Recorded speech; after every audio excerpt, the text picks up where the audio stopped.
Is everyone all right? Now you're probably wondering, Mark, what in the hell are you doing wearing the same wardrobe when you caught up on your buddy Isaiah C. Morgan's one-off appearance on Abbott Elementary for what was the Matt Kenseth installment of that particular program? But then, you wore the same damn thing when you caught up on the Ty Dillon through Michael Waltrip installments of the Goldbergs, and even the Dale Sr. Austin Dillon through Terry Labonte installments of Not Dead Yet, but yet you're probably wearing a different fucking wardrobe for the Dale Sr. Austin Dillon through Mike Skinner installments of A Million Little Things. Well, here's the thing.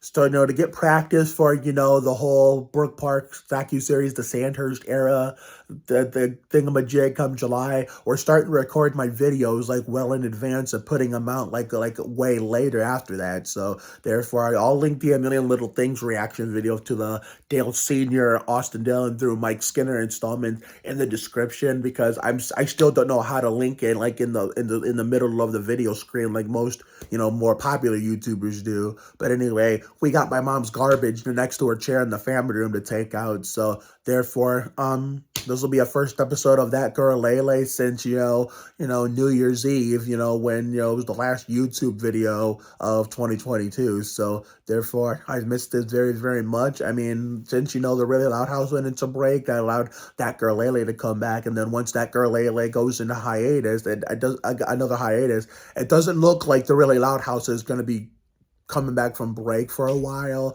So that means that new musical sitcom show that I'm going to not share, like I said, I'm not going to share that right now, will come after Lele goes into another hiatus. We don't know when the season 2 finale is, but anyway, let's just stop rambling and get to work. Okay, here we go.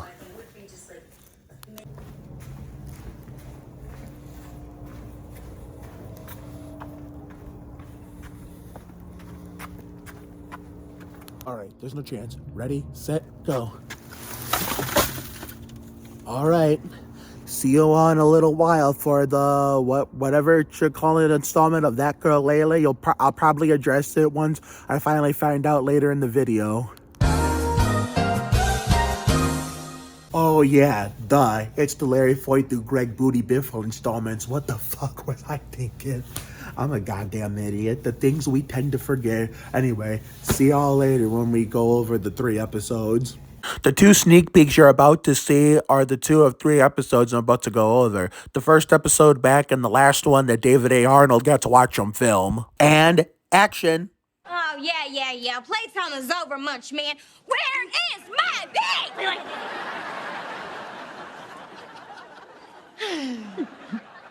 Come on, Munchie, help us out. You saved the world from a dancing supervillain together. Supple, dude.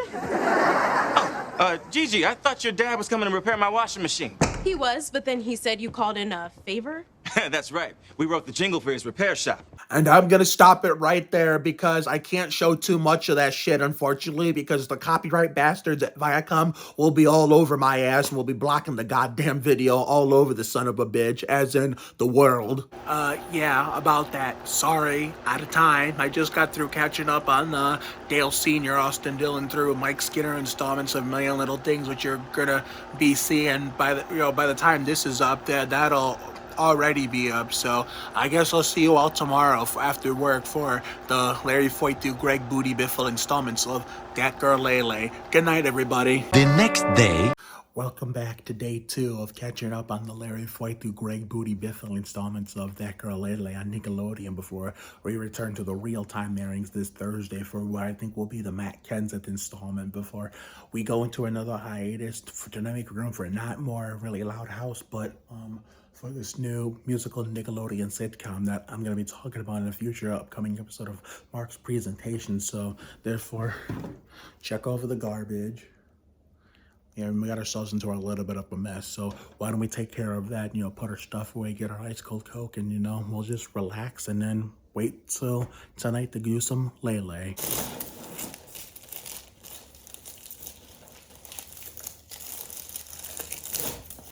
The recycling is all good. It just needed to be adjusted a little bit, and we're now, so that shit's all set like Jimmy Johnson. Now we take this garbage out. You're not getting my fucking address, bitch.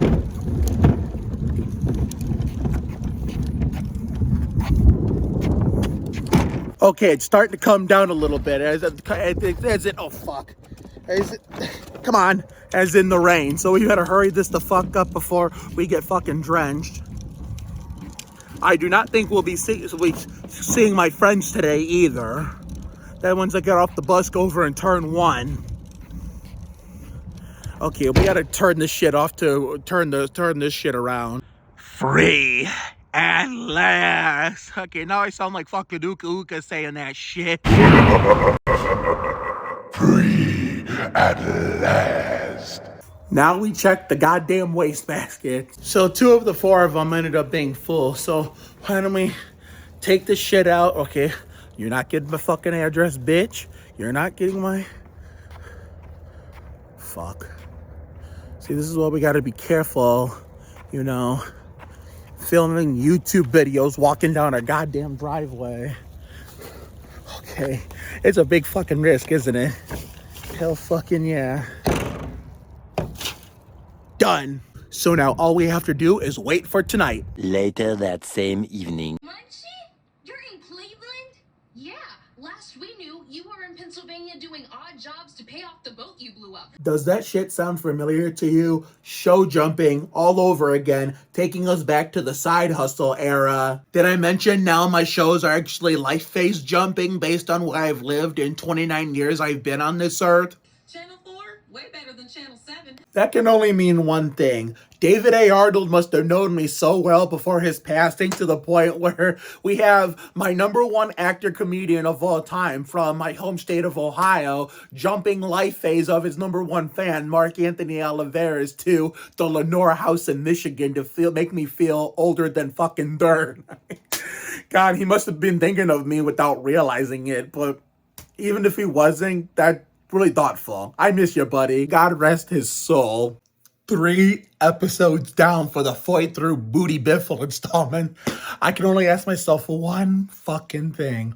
What the hell did I just watch? You know, especially that last fucking one. We're gonna have to go backwards because every episode, but going backwards is fresh in my mind. So how about Jack Griffo getting to playing the asshole character to the point where he's gonna play his iconic, superhero character pretty soon, since I came too late for the original series in 2018 as it was ending in May of that year, a week or 2 before Memorial Day. So I will be watching the new series. So shout out to Jack Griffo, even though this Beastie douchebag was a total fucking dipshit in this episode, in this show or episode. Yeah, same fucking boat. But wow, I am so shocked that he never caught. It's funny how he never caught. Sadie and Lele. Oh, obviously no, because Lele was freezing time. Of course, no minor character is gonna notice Lele's secret because every minor character barely knows Lele. But it's kind of funny how nobody spotted Lele and Sadie rigging the buckets. But what's even more ironic is that nobody noticed Marky and Scoot rigging the buckets. So it was either one way or another. And don't get me started on that stupid ass Blondie song, because fuck that song. I've always hated it since I was a kid. It was either one, combining Lele and Sadie's name, what the fuck? Fun. Either Lele and Sadie fucked it up and Marky and Scoot corrected it, or B, Lele and Sadie got it right, and then Marky and Scoot fucked it up. And it was actually option B. And it's a miracle it didn't backfire on them. I mean, holy shit. And the fact that Marky just kept going and going and going like the Energizer Bunny and Casey Mears #41 Target Dodge Intrepid for Chip Ganassi Racing shows the determination that Peyton Perrine III has. And I don't blame Kobo and Willingham for pussying out, because I would have pussied out too, because I will not eat fucking gross shit like that. I'll not compete in any eating competitions like that, even if it involves delicious foods like hot dogs or hamburgers. Hell, even my favorite food, steak, will never be able to save me from surviving those eating competitions. Like, good God. The subplot was pretty simple. Anna Grace Arnold. I mean, what can I say? This is the last episode that my number one actor, comedian of all time, David A. Arnold, got to watch him film in person while he was living on Earth. And this is what they were talking about, how he was overwhelmingly flattered to see his real life daughter master a bigger role in her Gigi character than her Gigi character has ever had in this show's history. Now that he's gone, I guess, Julie, his wife took, his, place as the honcho, considering, she was actually playing second fiddle to him when he was still here.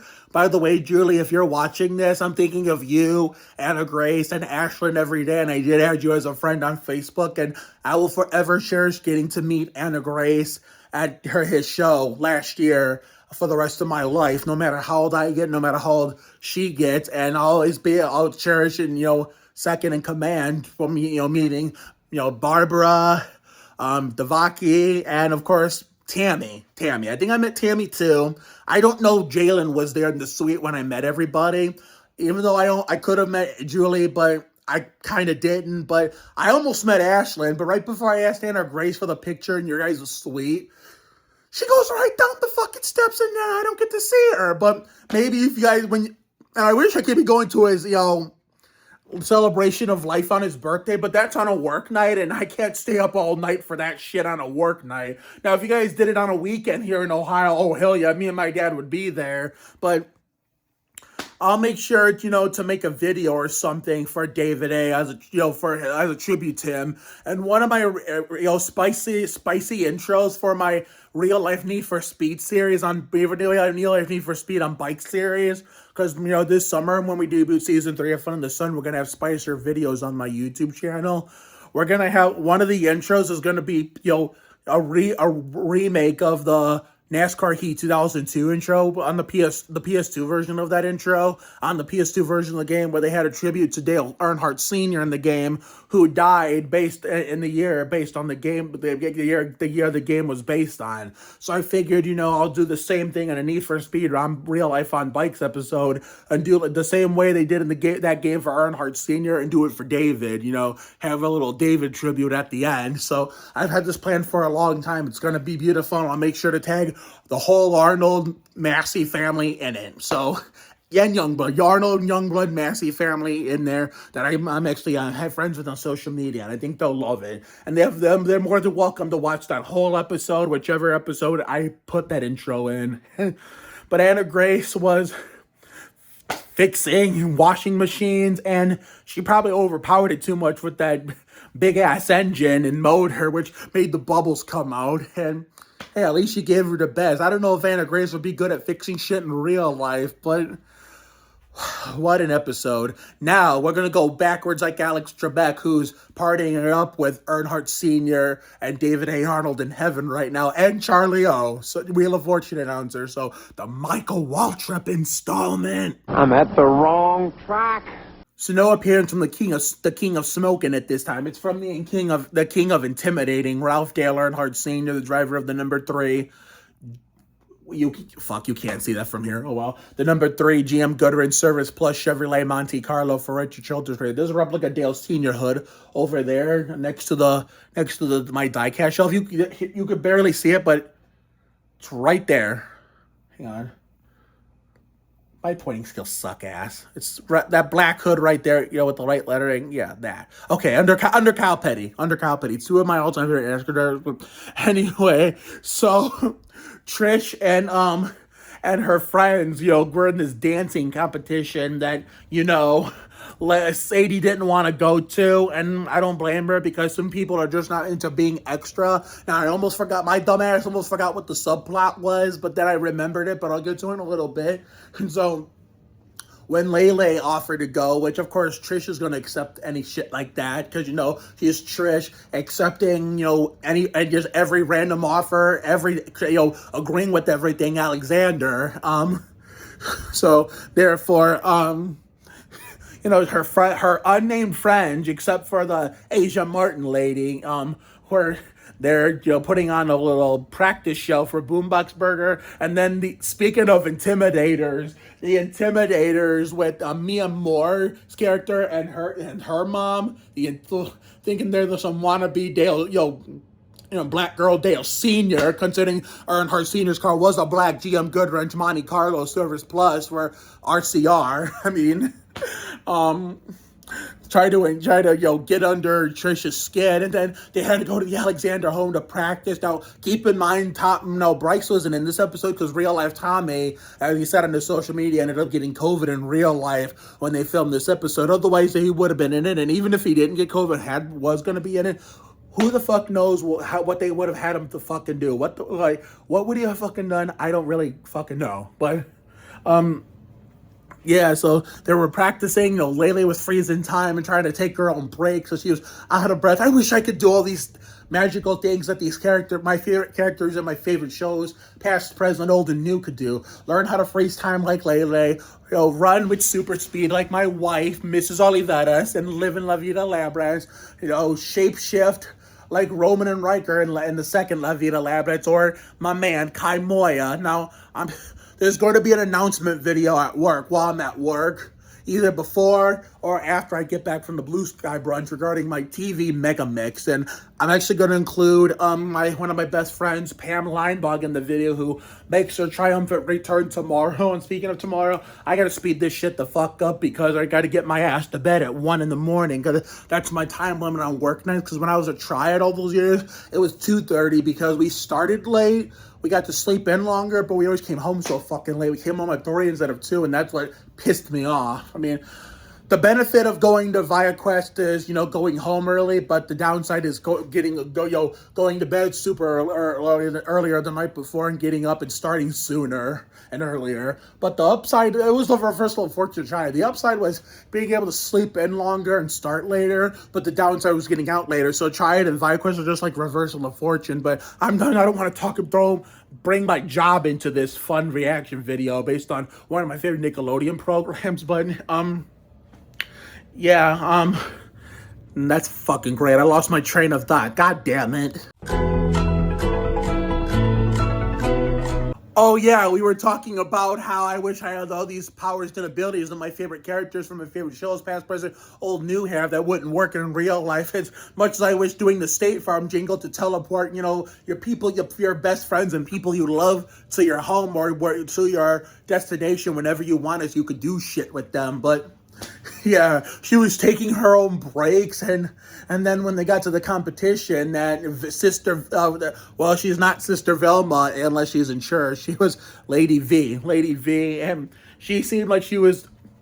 This is the Cleveland Intimidators, even though this is not based off Mark Oliveras' Cleveland. This is based off, that girl Lele's Cleveland, inspired by David A. Arnold, the creator himself, the late Heavenly Honcho's my hometown too. It was part of why I liked him so much, even though my childhood prime was spent in Michigan in the Lenore house. So you notice that, little,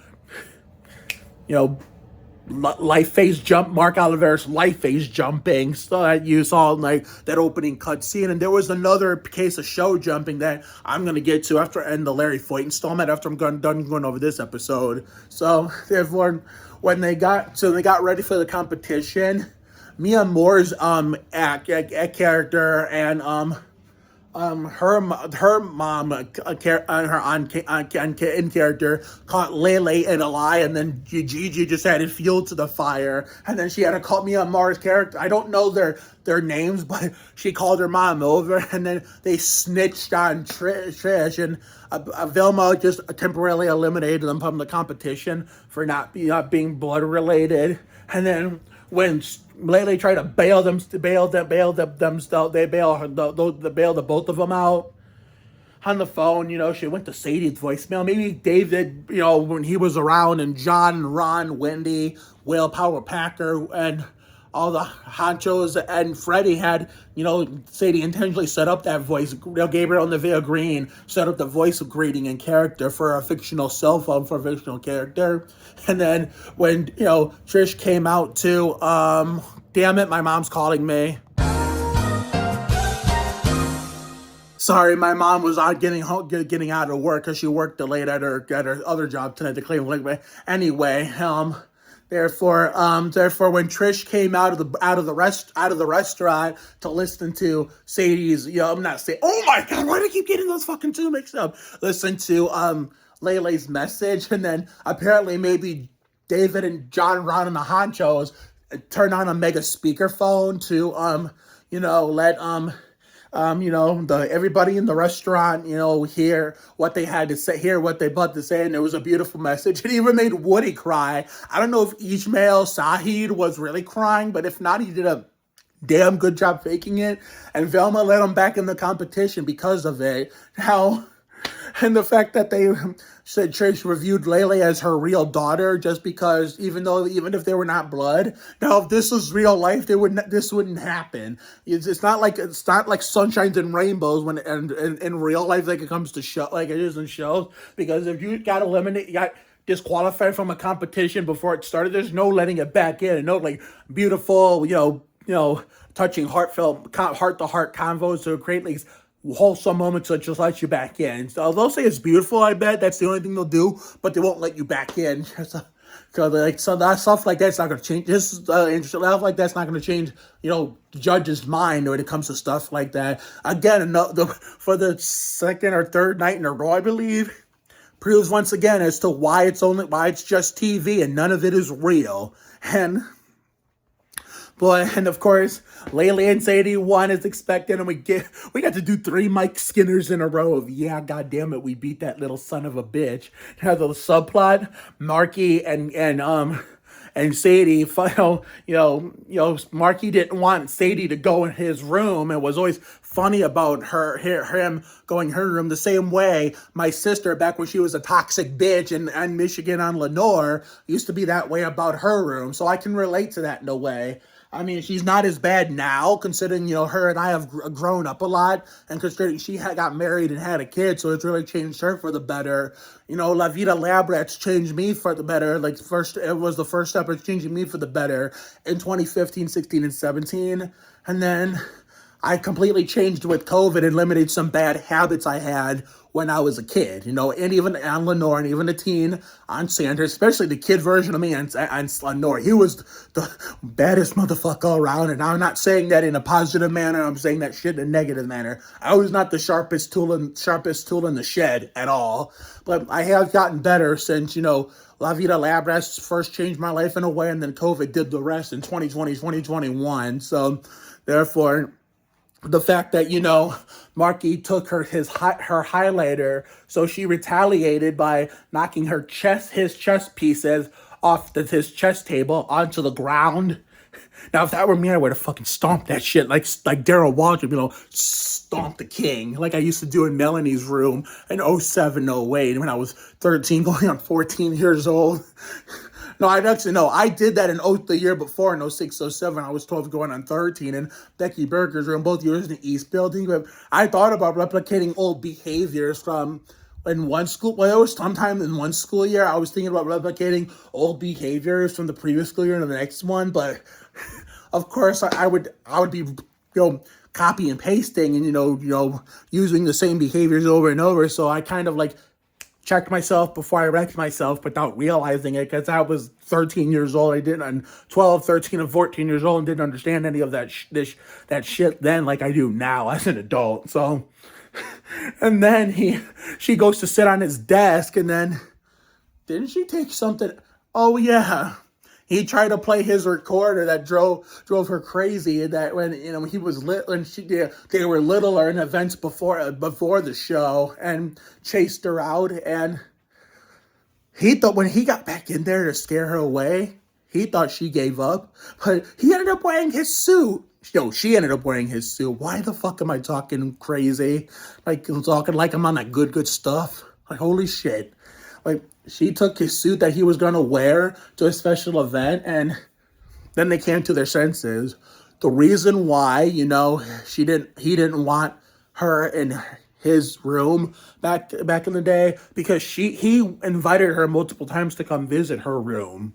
He didn't want to, so, but yep, they kept taking each other, And that's why, he kept taking her stuff. And, they kind of gotten because, not only that, they found each other, she found him annoying as a kid, but now they've grown on each other and, think they're cooler now that they're older. And that's part of siblings, too. Even me and my sister had that, too, But then, say he admit that Parky was cool now, except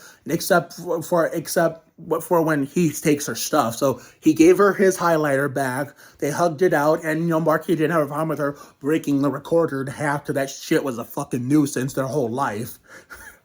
So that was Michael Waltrip. Now for Larry Foyt. This one was the big one. Just hold still, okay? Okay, now we're in the messy ass office and studio behind my NASCAR jackets and winter hats and headbands. Austin, Earnhardt, the both number 3s that I both cheered for, even though this guy was short-lived for me, which is maybe part of why I like him, even though it was mainly because of his brother, he and his brother having stellar 2011 trucks and ARCA seasons, which, I was using them as backups in case my driver at the time, Juan Pablo Montoya, retired in the 42 with Ganassi, which obviously never happened. He got booted for Larson in 2013-14, so that's what gave me the green light with Austin and Ty Dillon. But that's a conversation we're going to save for another day in an NASCAR video. Let's talk about the Larry Foyt installment. So, I know the plot, but I just gotta remember the subplot. The parrot, Mark, the parrot, duh.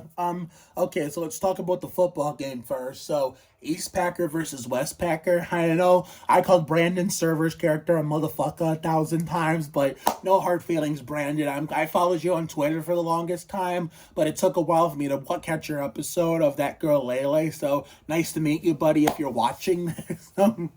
But Brandon Server's in character was a force to be reckoned with. And Kobo was doing his best to intimidate him like Dale Earnhardt right back. And of course, they went as far as, breaking each other by first, they stole bacon, which of course they didn't realize that it was Lele's pet as well. Even if they did realize, they didn't give a shit.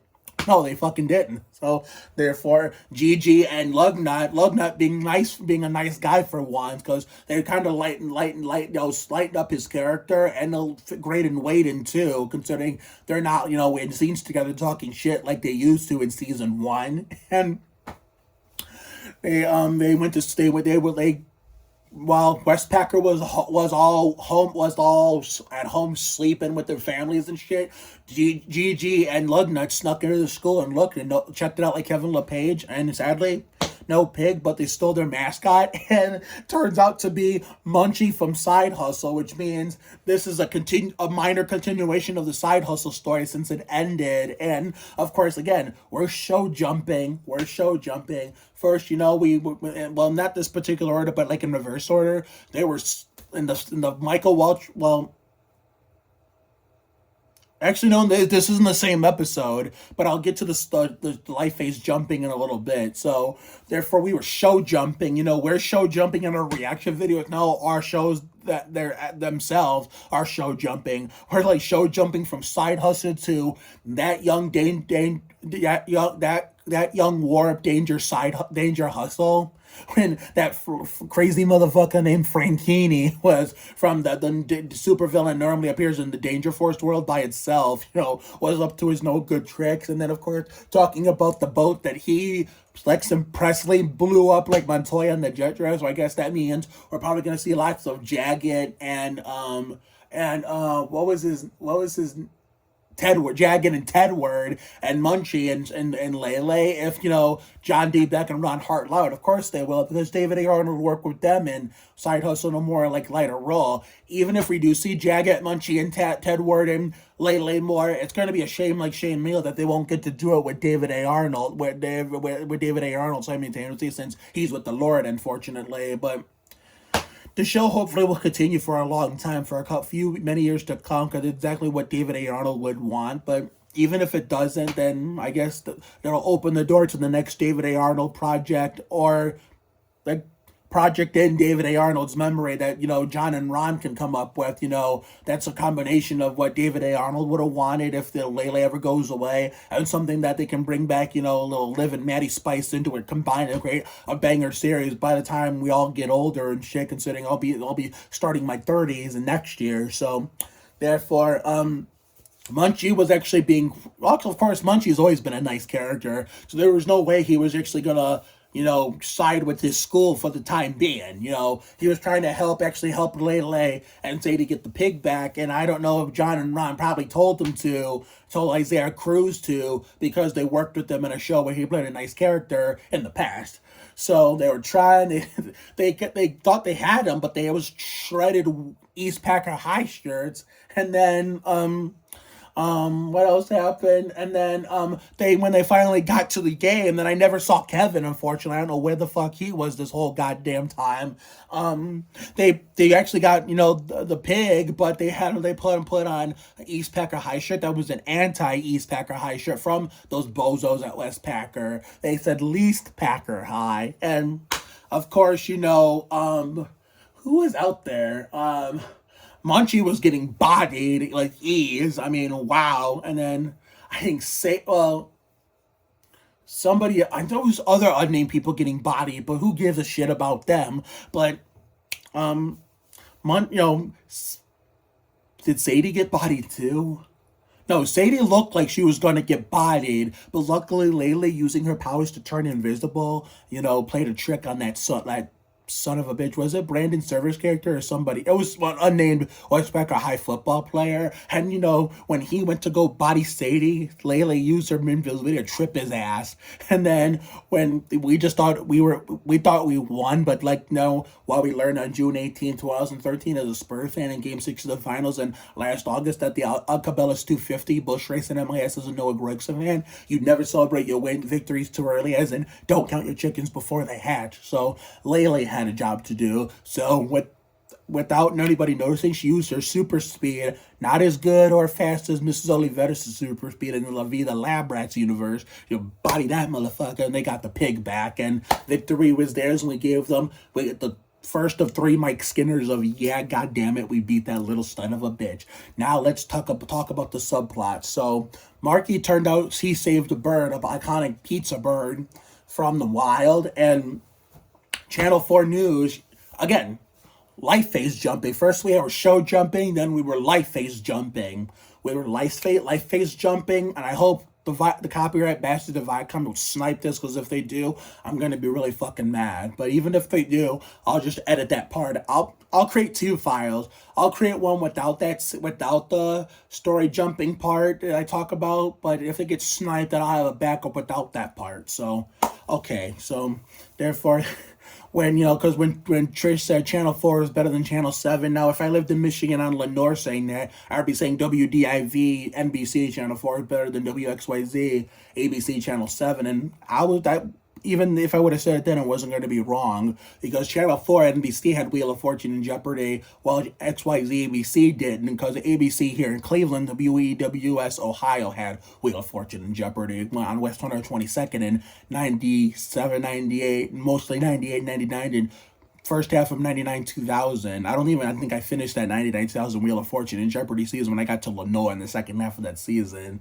And you don't want to know what happened on my 6th birthday with the Spurs here in Ohio against the Cavs, but I'll save that conversation for another day. But yeah, so therefore the news was actually believed them. And it was a beautiful story. Everything was going according to plan. That new smoking hot newscaster was in their house and was flirting with Bryce, and she almost caught those hands on Trish. Trish kissed these fucking hands, Alexander, and so when they went to the bird, to go see the bird, he was out of the cage. So here's what happened, but before that, Bree. I think Bree was her. Bree's her name too. Another Kelly Berglund lab rat conspiracy. Another lab rat conspiracy. Another Kelly Berglund's conspiracy. Another Mrs. Oliveira's conspiracy. It's like no matter what shows I run to post 2015 to 17, La Vida Lab Rats with Kelly Berglund's always gonna find me anywhere. So apparently, here's what happened. Scoot is the one who was taking shortcut with going through people's fences to get to theirs rather than go through their doors to go to the backyard. Turns out he thought, the bird was captured in the cage and then it was left stranded, even though the Alexanders rescued it. But Scoot didn't know that, so he was the one labeled as the real hero. And I don't blame Trish, Bryce, and Marky for being pissed off at him. And I thought they were just not gonna talk to him and just kick him out of the house out of pure anger, frustration, and spite. But when he said that the pizza was for not just for him but for them too, they came to their senses and ate it with them, and it was all happily ever after, I guess. So we're back to the real-time airings of Lele this Thursday. And we got 2 more shows to go. We got the Jimmy Spencer through Ryan Newman installments of The Really Loud House tomorrow, which will include the first Sophia Woodward Love Fest in God knows how long. And then this Saturday, after we're done recording the 2-day Winter Wonderland Season 2 finale in the style of a real-life vlog documentary, then we will do the Brett Bodine through Jeremy Mayfield installments of Bunked on Disney Channel and doing little takeaways before we're finally back in the game by doing the Tony Stewart installment on Sunday night. So until next time, this is Mark Oliveira signing off. I hope this reaction video was all worth it. Now, there will be a video talking about my mega mix, which is all set like Jimmy Johnson. So I'm gonna post a picture I took of the shows on that I was unaware was on TV in real time, that I actually intentionally started on demand, but then quickly exited out before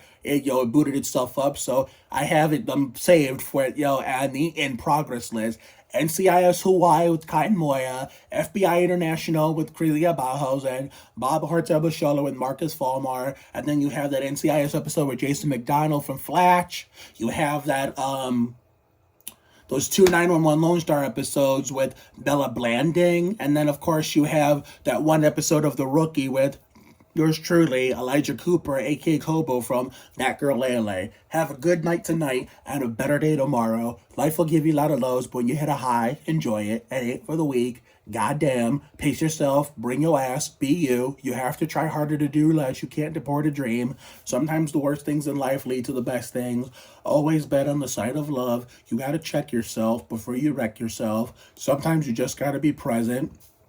You never fail until you stop trying, and never pays to worry too much about things. It's never too late to turn the day around. Another day on time, another day to shine. Sometimes you just gotta flock yourself, trust your instincts, stand up for yourself, not back down to anyone. One for one, one for all. She loved that different. You gotta bounce just when you think things will never be okay again. Here comes a miracle that proves you way wrong, and a connection can happen when you least expect it. Take care, everyone. Good night, and I will see you for all the whole rest of the week going into the next weekend. And actually this weekend for more uploads and whatever first legit nice day, which will most likely be the first, nice day in general, will most likely be our first 70+ degree day in 2023.